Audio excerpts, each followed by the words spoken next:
Buenas tardes. Bueno, la verdad es que hoy es más difícil que nunca, porque después, enhorabuena Fernando por tu charla, me ha parecido magnífica. Entonces, hablar un poquito, yo lo tengo, después de estas dos disertaciones, eh, lo tengo fácil por una razón, porque quien habla va a ser Kertész. Entonces, pues, las fotos de Kertész, por eso estoy más tranquilo, por así decirlo. Bien, dicho esto, vamos a hablar de este genial fotógrafo húngaro. Hungría, desde luego, es un país que ha aportado mucho a la historia de la fotografía y este, además, como dijo Bresson, lo que hemos hecho nosotros primero estuvo Kertész, primero llegó André Kertész. Y desde luego es sorprendente el talento, un talento innato que él decía que había adquirido, que se basaba sobre todo en un talento adquirido por naturaleza y no fruto quizás tanto del estudio, sino de ese carácter innato, complementado con la experiencia, con la prueba, el acierto, el error. Vamos a ir pasando diapositivas. Bueno, yo le he llamado sombras, momentos y distorsiones. El instante decisivo es algo muy trillado y que siempre nos lleva o nos recuerda a a Cartier-Bresson, y los momentos, las sombras y las distorsiones también a este genial fotógrafo. Y ahí le vemos en 1915 en un autorretrato. Él decía que ver no es suficiente, tienes que sentir lo que fotografías, un poco en la línea con lo que decías tú hace un rato también. Y a mí esta frase además me parece muy interesante. Si quieres escribir, tendrás que aprender el alfabeto visual del que nos ha hablado Benito hace un rato. Después escribe y escribe. Pero con eso no basta, tendrás solo un alfabeto perfecto. Sin embargo, lo más importante es aquello que escribes, lo que expresas, la expresión unida a esa composición. Lo mismo puede decirse de la fotografía. Las fotografías pueden ser técnicamente perfectas e incluso bonitas, pero pueden carecer de expresión alguna. Y bueno, ahí tenemos un ejemplo precisamente de esa fotografía que veíamos de la capacidad compositiva ya en sus primeros momentos de Kertész. Andor Kertész nace en Budapest, otro fotógrafo muy longevo, en 1894. Su padre era vendedor de libros de origen judío, su madre cristiana. Y bueno, fallece su padre, queda huérfano y su madre le regala a él y a su hermano una cámara, una Leica Box, con la que empieza sus primeras fotografías, fotografiando con su hermano. Es en esos momentos, él siempre a lo largo de su vida recuerda esa etapa como aquella en la que aprende los principios, la técnica fotográfica que le permite después el desarrollo de su carrera, una carrera durante más de 70 años, pasión en este caso. Bueno, ingresa en las filas del ejército austrohúngaro, vive la Primera Guerra Mundial también. Allí realiza algunas de sus primeras fotografías, gran parte de ellas, la mayor parte, se pierden por avatares de la guerra. Resulta herido en un brazo y en el pecho, lo que le deja convaleciente. Y además es en esa convalecencia cuando realiza una de sus fotografías más renombradas, más conocidas, que veremos después, una fotografía precursora de la serie de distorsiones que veremos también en alguna medida. Bueno, se habla de las etapas de Kertész, se traslada, la primera etapa es la etapa húngara, veremos algunas fotografías de las distintas etapas.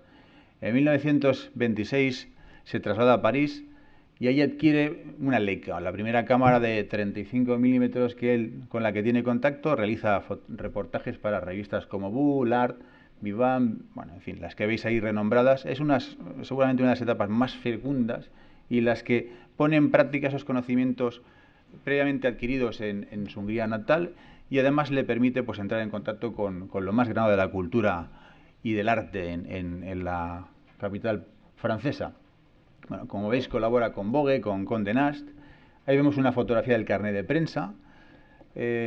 Y bueno, después, de la mano de la agencia Keystone, viaja a Estados Unidos mediante un contrato que resultaría muy frustrante por cuanto le impediría hacer la fotografía que realmente a él le gustaba. Una cuestión también muy significativa y que me gustaría añadir, que es Brassai. Ya hemos hablado de Brassai aquí. Bueno, pues Brassai aprendió de Kertész. De hecho, lo llevó de la mano. Y bueno, cuenta de hecho que, si sabéis o hemos visto la lección de Brassai, vemos que la noche es algo muy característico en la fotografía de Brassai. Bueno, pues Kertész le lleva una noche a realizar fotografías por París y le enseña cómo hacerlas. Se ponen a charlar y toma 2 o 3 exposiciones. Además, toma 1, 2 o 3 de 8, de 6 minutos o de 10 minutos. le bastaba con eso. Además, no se podían permitir el lujo de hacer muchas fotos. De hecho, se cuentan unas 100.000 fotografías en la historia fotográfica de Kertész, de las cuales unas 1.000 son conocidas. Es un poco con lo que tú dices de la cantidad, no hace falta hacer muchas. Él no hacía muchas, él tenía la imagen, la fotografía en la cabeza, preconcebida. Y Brassai le dice, no vamos a hacer fotos nocturnas, dice, es lo que estoy haciendo. Y le enseñó precisamente a tomar exposiciones nocturnas. Muy curioso. Bueno, seguimos. Su etapa en Estados Unidos le hace vivir momentos difíciles. Él era consciente, quizás un poco orgulloso, de su talento y se cree que no es suficientemente reconocido en los Estados Unidos. Además, el idioma fue una barrera. Aprendió un poco francés y luego el inglés le costó mucho.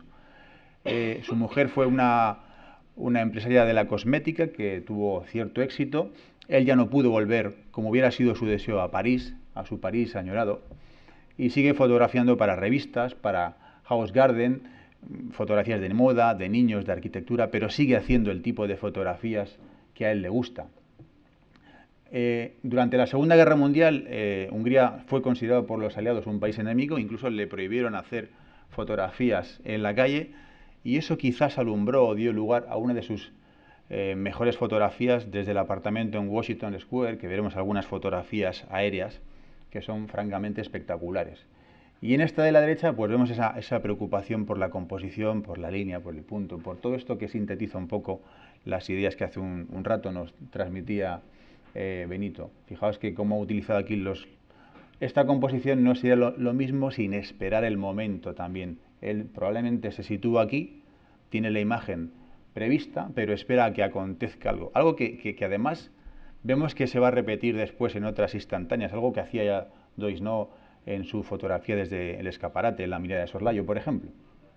Todos estos, Doisneau, Bresson, Brassai, beben de las fuentes de Kertész. Bien, pasamos. A partir de 1962 vive lo que es conocida como su etapa internacional, se libera de un contrato en exclusiva con Condé Nast y le empiezan a llover los reconocimientos, las exposiciones, viaja incluso a España, viaja a Martinica, viaja por todo el mundo y recibe numerosos galardones.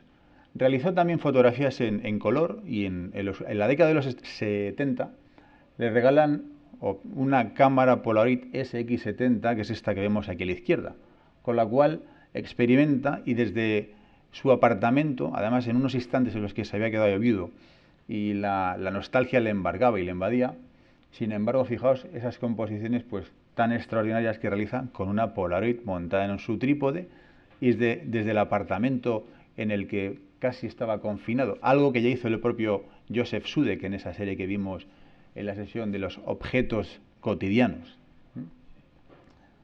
Bueno, vamos a ver una selección de fotografías en las distintas etapas. Esta es de París de 1927. En otras ocasiones me he atrevido a poner las líneas, cómo se lee la fotografía, pero claro, hoy creo que no era el momento más adecuado. Pero fijaos en esta, que es en 1915. A mí me han parecido muy sorprendentes estas fotos tan precoces. Fijaos que tiene apenas 18 o 19 años de edad cuando realiza ya, y aquí vemos esa visión que tiene, desde luego, cuando él dice que es algo innato, yo me lo creo, porque fijaos aquí cómo ha situado los soldados a la derecha en un primer plano, y al mismo tiempo ha conseguido dar esa sensación de ambiente, de profundidad, con otras personas o soldados que se encuentran al fondo. Es decir, está pensada y transmite cosas. Bueno, otras imágenes de su etapa húngara, en 1918, en 1919, lo mismo, el momento apropiado en la foto de la izquierda, qué casualidad que ha cogido el gato subiendo por las escaleras. Y además el mérito es que haría una o dos exposiciones, o seguramente esta. Me imagino que en 1918 con las placas de cristal no podría permitirse el lujo de hacer múltiples exposiciones como hacemos hoy en día con las fotos digitales, y además las clavaba. Pasamos a la siguiente, nadador submarino. Bueno, este es el impasse donde se está recuperando de sus lesiones y cuenta que además estaban varios compañeros reunidos, heridos y recuperándose, y pues él ve el nadador este que traza esa diagonal dividiendo la fotografía en dos, y es un precedente esas distorsiones que veremos después, aunque no es lo mismo, pero hasta ahora nunca se había hecho nada igual. La etapa en París, esta es una placa rota de 1927. Hay una cosa muy curiosa, Es famoso Robert Capa por su maleta perdida. Sin embargo, este señor, en su viaje a los Estados Unidos, dejó en Europa, protegidas de los nazis, gran parte de sus fotografías, de ese legado. Y en 1962-1963 es invitado a la Bienal de Venecia, creo que es. Él se queja amargamente de que perdió esas fotografías, de que se las había dado a una señora para que las protegiese. Y bueno, publican un artículo, creo que es en Le Monde, una señora lo lee y se pone en contacto con él. 4 días después está en Francia y en un castillito en la campiña francesa esta señora había guardado las fotografías durante años y recuperó más o menos el 60% de esa etapa en París.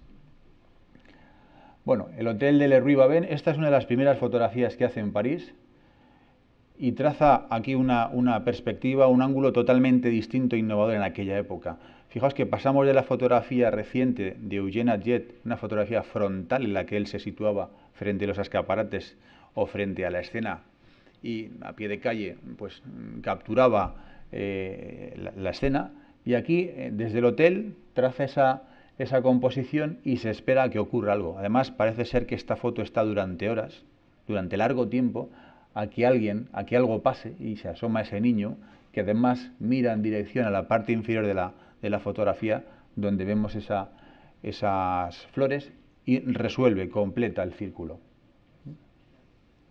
Bueno, Chet Mondrian, París, 1926. A mí, bueno, él no destaca por ser un retratista excepcional, pero Mondrian es un pintor muy singular. Ya vimos un retrato de Arnold Newman muy característico.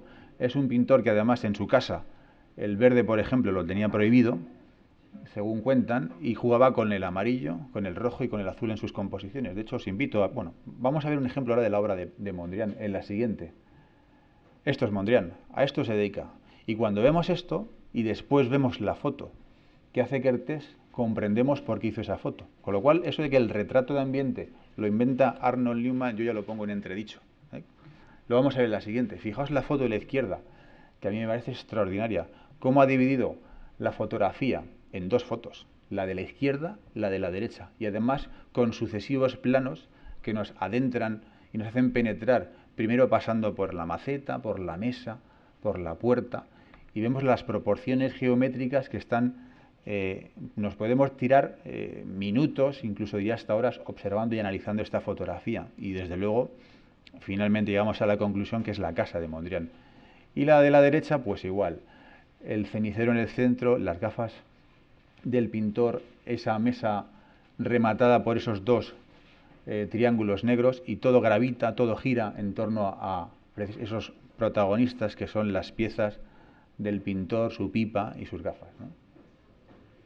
Montmartre, 1927 y 1928. Bueno, podemos ver fotos de Bresson, podemos ver fotos de Brassai, y desde luego aquí vemos la inspiración, sin duda. Esas escaleras que son tan llamativas y tan poderosas, con esa forma tan sencilla y tan compleja al mismo tiempo de captar la atención del espectador y dirigirla, pues, y penetrar casi, a mí personalmente, incluso a la derecha. Parece que estoy bajando las escaleras y que me invita a ver incluso qué hay más allá. Bueno, Meudon de 1928, hay un reportaje de la BBC, que lo podéis ver incluso en internet, está en YouTube, que cuentan que Kertész en ese reportaje, cuando hace una fotografía de Meudon, esto es un barrio de París, un barrio normal y corriente, de hecho podéis ver fotos hoy en día con coches estacionados, pues él hace esta fotografía, una fotografía vulgar casi, corriente. Pasamos a la siguiente y vemos pues que la revela y vuelve unos días después y consigue captar el ambiente, ese sujeto en primer plano y el tren pasando por arriba, y transforma lo que es un suceso o un lugar que no tiene la mayor relevancia en un acontecimiento único y además irrepetible. Esto pues seguramente no vuelve a pasar, es el instante, el momento. El tenedor, bueno, una abstracción, una fotografía imitada hasta la saciedad, también de corte muy abstracto. A él se le llama incluso fotógrafo de corte surrealista, aunque él no le gustaba que le llamasen así. Como vemos, la más mínima expresión, podéis tratar de reproducir, como he visto yo varias fotos, esta imagen con alguna iluminación, un flash cenital, y nos daremos cuenta de la dificultad de no quemar el tenedor y además de ese fondo blanco, esa superficie de la mesa, de también no tener unas manchas o una iluminación excesiva. No es tan fácil o tan sencillo como parece. Al menos a mí me lo parece. La Torre Eiffel en 1929. Bueno, nuevamente un ejercicio extraordinario. Vemos nuevamente la influencia incluso de las corrientes o del cubismo, como se ha dicho también en ocasiones al hablar de Kertész, cómo ese círculo de la Torre Eiffel al final lo recorres y envuelve a las personas que están allá abajo. La carretera, hay múltiples lecturas en esta fotografía. El reloj de la Academia de París de 1929, algo inusual, un punto de vista absolutamente desconcertante, desconocido a quién se le ocurriría hacer esto. Hoy en día seguramente sí, pero porque tenemos esa memoria visual, esa carga visual, pero esto verdaderamente es un camino fruto de la exploración propia, ¿no?, que se condensa en imágenes de este tipo. Las distorsiones. En 1933 le encargan una serie de distorsiones, realiza unas 200 fotografías, de las cuales se conservan unas 178. Él en su etapa en Estados Unidos se las enseña a Stieglitz le gustan, y dice: muy pronto todo el mundo estará haciendo distorsiones. Y efectivamente todo el mundo le estaba copiando y haciendo distorsiones. Bueno, se conservan unas 178 y desde luego pues son imágenes que en general los críticos califican de surrealistas, son desconcertantes, ofrecen visiones. ¿Quién no se ha mirado en el espejo? ¿Quién no se ha mirado en un río o en un charco? ¿Quién no se ha entretenido con el agua viendo su propia imagen o en una lámpara que tenemos en casa? Bueno, pues en definitiva esto condensa esas imágenes también que subconscientemente pasan por ante nuestros ojos y somos incapaces a veces de percibir. La etapa americana, bueno, algunas de estas fotos son las que más me gustan a mí, desde luego. Desde su apartamento en Nueva York, ahí vemos en 1977, y esta foto está hecha con un tele desde su apartamento en Washington Square en 1954. Estas fotografías después dan lugar a un libro, una exposición nocturna y la misma foto hecha de día, con personas a la derecha, con ausencia, creo que no hay ninguna persona paseando en la fotografía de la izquierda, con un encuadre ligeramente diferente. En el primero el árbol situado en el centro, en el otro lo vemos un poquito más arriba, una imagen además blanco y negro de corte, incluso, bueno, preguntaba antes por fotógrafos japoneses. A mí sí que me recuerda un tanto a la estética de algunas pinturas y escenas de pintores japoneses sobre todo. Bueno, las Torres Gemelas. ¿Quién iba a decir que Kertész también capturó las Torres Gemelas? Ahora veremos más imágenes donde aparece ese busto, que ese busto tiene un significado muy importante para Kertész. Pero fijaos que lo pone en ese vaso, que parece ser el propio tronco, con el que lo une o se funde con el parque. Y esas distorsiones en el espejo, las dos torres al fondo, es una imagen con una gran carga simbólica. Y la derecha, desde luego, ahora tiene más todavía esa carga simbólica, por cuanto las dos torres son un símbolo universal, con esa cruz.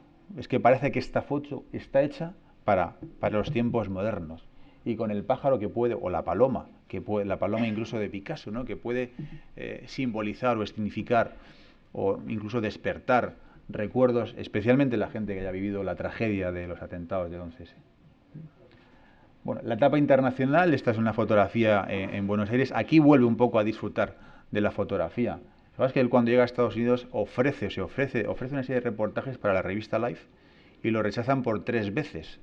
El MoMA, o mejor dicho, Steichen, no le incluyó en la lista de fotógrafos de la exposición de Family of Man, que reunió los mejores fotógrafos a nivel mundial. Es decir, él sufrió grandes desprecios o feos, por decirlo de una manera más sencilla, y sin embargo después, donde precisamente obtienen más reconocimientos, es en los Estados Unidos. Bueno, un día lluvioso en Tokio, 1968. Me recuerda esto, el aprovechar la niebla, la lluvia. Otra anécdota de Galen Rowell, que no sé si la conoces. En un libro, creo que es Una brida interior, él cuenta que estaba fotografiando un monasterio, pues no sé si es en el Tíbet, lo del arco iris. Y sale el arco iris y todos se iban de retirada, y él coge la cámara, sale corriendo para hacer coincidir el arco iris. Además, Galen Rowell cuenta que le dice a la gente del grupo: ¿se viene alguien conmigo? Efectivamente. Dice, ¿pero qué? ¿Dónde vas? Entonces dice que se recorre corriendo 2 millas hasta que hace coincidir el arco iris con el techo del Potala. Sí, sí. Y además dice que es una de sus mejores fotos. Él por lo menos la considera como tal. con lo cual la tenía vista, la tenía pensada ya, ¿no? Bueno, pues Martinica 1972. Fijaos que además Kertész dicen que a lo largo de su vida es el primer fotógrafo que retrata su vida en fotografías. Y de hecho lo podemos ver. Este podía ser Kertész. Kertész viudo ya, meditabundo. Y una foto, fijaos, de un corte absolutamente sencillo, en un balcón, pues seguramente en un hotel, donde volvemos a ver esas, aunque no es el momento, desde luego, ni yo quien de hablarlo, pero fijaos que aquí vemos una división áurea, esos dos rectángulos que están perfectamente delimitados y trazados, y él cómo se sitúa tras el espejo con esa silueta tan pensativa mirando el horizonte, ¿verdad? Y una foto muy sencilla, con muy poquitos elementos, pero con una gran capacidad de transmitir muchos mensajes, ¿no? Polaroid. Bueno, pues con su Polaroid él hace aquí él cuenta además que un día paseando por Nueva York ve un busto italiano que es una estatuilla de esta y le recuerda a su mujer. Y él además hay un vídeo, una entrevista en sus últimos años y cuenta, dice, es que es el cuello y los hombros de mi mujer. Y fijaos qué poesía. Esto supongo, imagino que en su mente son ellos dos. Y además fijaos los rostros, las caras, casi podemos intuir o adivinar una expresión. Y con esto fue jugando. Vemos a continuación viene otra serie con 3 más. Fijaos la soledad que refleja o transmite la foto. Con qué poquito hace un gran trabajo, creo yo, un extraordinario trabajo, una serie fantástica con una Polaroid. La soledad, él mismo mirándose en ausencia de su mujer en la foto de la izquierda. La de la derecha son ellos dos y fijaos que en el centro hay un corazón. A mí me lo parece al menos. Y a la derecha, bueno, esta foto es más triste, incluso podemos pensar o hacer conjeturas sobre qué quiere significar su corazón atrapado, ese vaso le impide acceder a su mujer, bueno. Y estas tres, pues a mí me recuerdan un poco o condensan las 4 etapas de Kertész. La foto de la izquierda, pues a mí me da por pensar que son los recuerdos de su infancia, de su niñez, de su vida en Hungría. La etapa de París, la Torre Eiffel. La etapa americana y las 3, si las globamos, si las unimos, es la etapa internacional. Bueno, si queréis ver más las Polaroids, tenéis muchas en esta página, aunque no se ve muy bien, es bulgergallery.com. Y este usuario de Flickr que se llama número 6, pues tiene, creo que son 92 imágenes de Kertész a una resolución aceptable que podéis ver. Debo decir además que para mí ha sido una deliciosa tortura lo de hoy, porque seleccionar fotografías de Kertész es difícil, uno no sabe con cuál quedarse, y aquí podéis pues ver algunas más de las que no podemos ver esta noche aquí. Para ir acabando ya, el momento siempre dicta mi trabajo, decía. Lo que siento, lo que hago. Eso es lo más importante para mí. Todo el mundo puede mirar, pero no necesariamente todos pueden ver. Nunca calculo o considero. Veo una situación y sé que es la correcta, incluso si tengo que regresar con la luz apropiada. Bueno, y a la derecha vemos un autorretrato también pues muy sugerente, muy interesante, ¿no? Y este es André Kertész. Con esto por hoy hemos terminado. Muchas gracias.